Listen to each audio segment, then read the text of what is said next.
Quando eles chegaram acima de Nagasaki, novamente o bombardeador, eu não tô enxergando nada. E o Sweeney, meu Deus do céu, o que vai acontecer se eu voltar com essa porcaria? E aí, segundo o que se conta, foi numa das últimas passagens.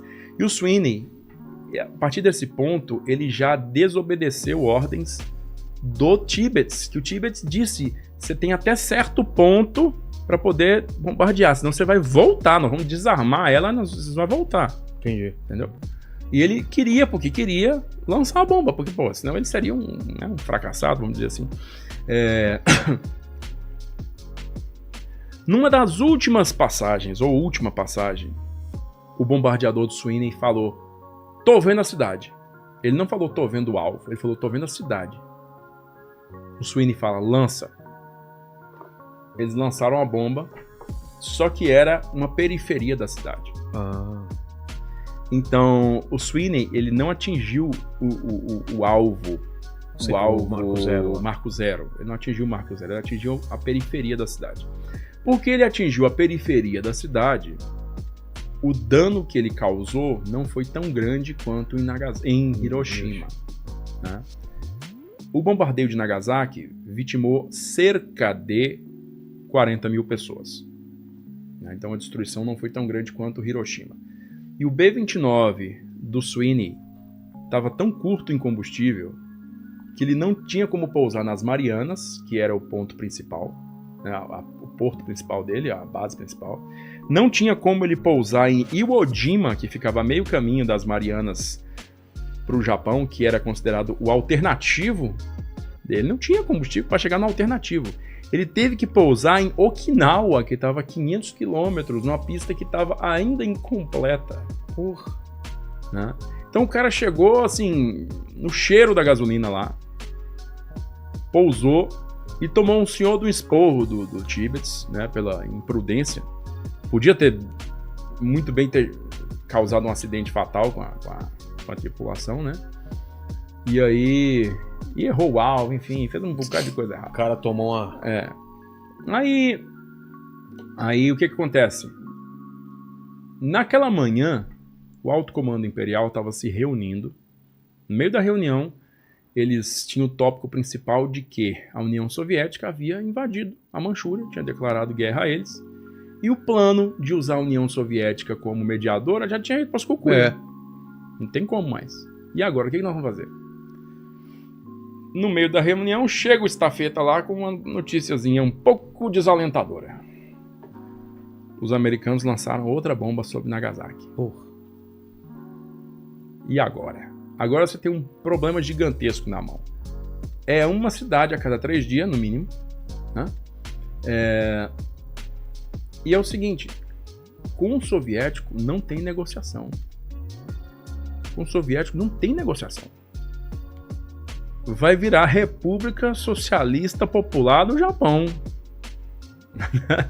E aí, uma situação curiosa acontece.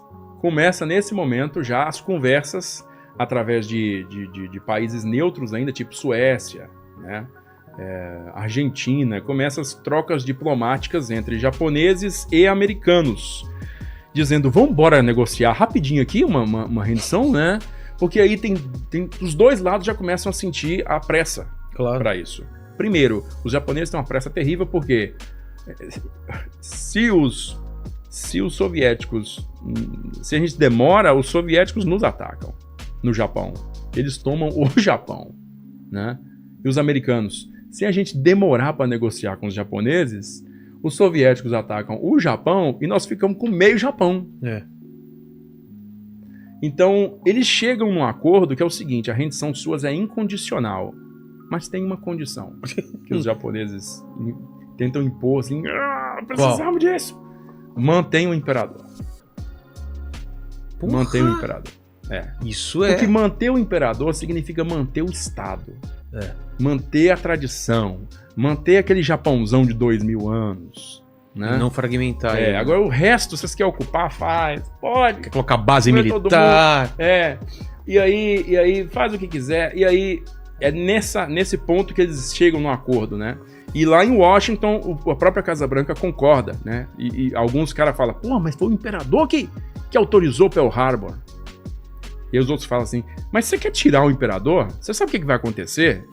Vai acontecer um vazio de poder, começa o Partido Comunista do Japão, dizer que vira uma República Socialista do Japão e acabou. Pra nós. E aí os caras, então mantém esse imperador, acaba com essa porra. Aí, rapidamente, são autorizados os primeiros voos, né? E curiosamente, o Limei é um dos primeiros caras que vai pro Japão. Ah, é? Num dos B-29, pousa lá. Ele sai, inclusive, tem uma foto dele ele com uma pistola no coldre, né? Sei. E ele fala assim que é curioso, cara, que ontem eu tava lá no meu QG em Tinian e na noite seguinte tô eu aqui numa fogueira cercado de soldados japoneses me olhando. Nossa. E numa base lá no Japão, sei. Enfim. Mas eles ocuparam o Japão inteiro, ocupou de norte a sul, antes que os russos pudessem fazer isso. E os russos fizeram o quê? Eles desembarcaram naquelas ilhas ao norte do Japão, chamadas Ilhas Kurilas, que eles ocupam até hoje. Eles, na verdade, anexaram aquilo à Rússia, né?